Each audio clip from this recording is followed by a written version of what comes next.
Hey, what's going on, Doom Clan? My name's It's Luca, and this is a gameplay by Doom Xtemp. He managed to get a 51 gun streak playing some solo 6v6 domination over on the PS3, and the gun setup that he was using was the M27 with the silencer and rapid fire.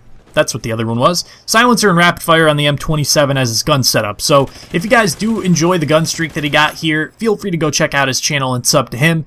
The link will be down in the description below, as well as a link to my channel. Again, my name is It's Luca. You guys can go check me out if you do enjoy the commentary. Now, what I actually wanted to talk about in the commentary was the new 3-year development cycle for Call of Duty, which some of you guys may know about, some of you guys may not, but I'll try and explain it to you so it makes a little bit more sense if you don't understand it. Basically, what had been happening over the last like 5 or 6 Call of Duties now was Infinity Ward and Treyarch would both get 2 years to work on their new games. So from Black Ops 1 to Black Ops 2 there was a 2-year gap. From Modern Warfare 2 to Modern Warfare 3 there was a 2-year gap. They had 2 years to work on it. And I think that they ran into some issues when they were trying to do that with Ghosts, because Ghosts not only had to have 360, PS3, and the PC developed for, they also had to have the 2 next-gen consoles as well.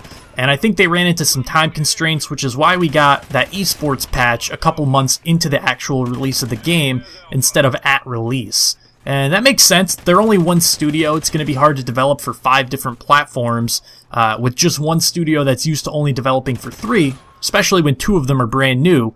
But now Activision has recently announced that instead of it going from Treyarch to Infinity Ward, Treyarch to Infinity Ward, alternating year after year and giving each company to develop the new Call of Duty, they're going to throw Sledgehammer into the mix. So the next game is going to be developed by Sledgehammer Games, and that's going to allow Sledgehammer, Infinity Ward, and Treyarch to all have 3 years to work on each Call of Duty, which I think is going to be a huge improvement to the game, because right now I don't think that the games are too rushed. I don't think that they're like half-baked or anything when they come out.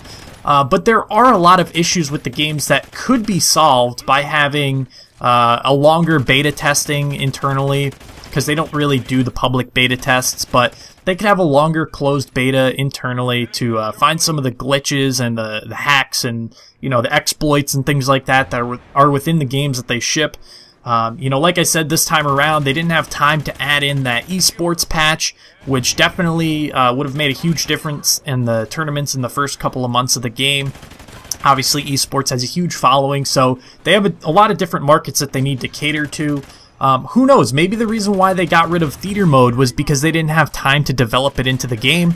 Maybe it was just because the new consoles had some, you know, built-in features to allow recording. But either way, it gives them more time to think about new features that they want to add, to balance the game, to patch it, to fix any issues that they might run into with glitching and exploiting and all that type of stuff.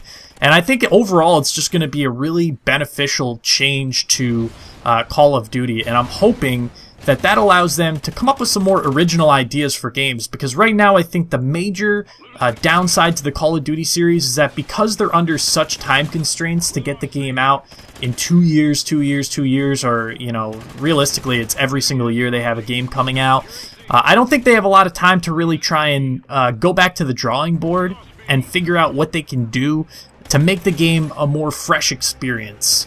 All they really do from Call of Duty to Call of Duty is change very small things, like, you know, the names of perks, or, you know, they slightly change a perk, or they slightly change a gun. But realistically, we've had all the same stuff over the past like 5 or 6 Call of Duties, and nothing truly has changed all that much. It's just been tiny, tiny changes year after year.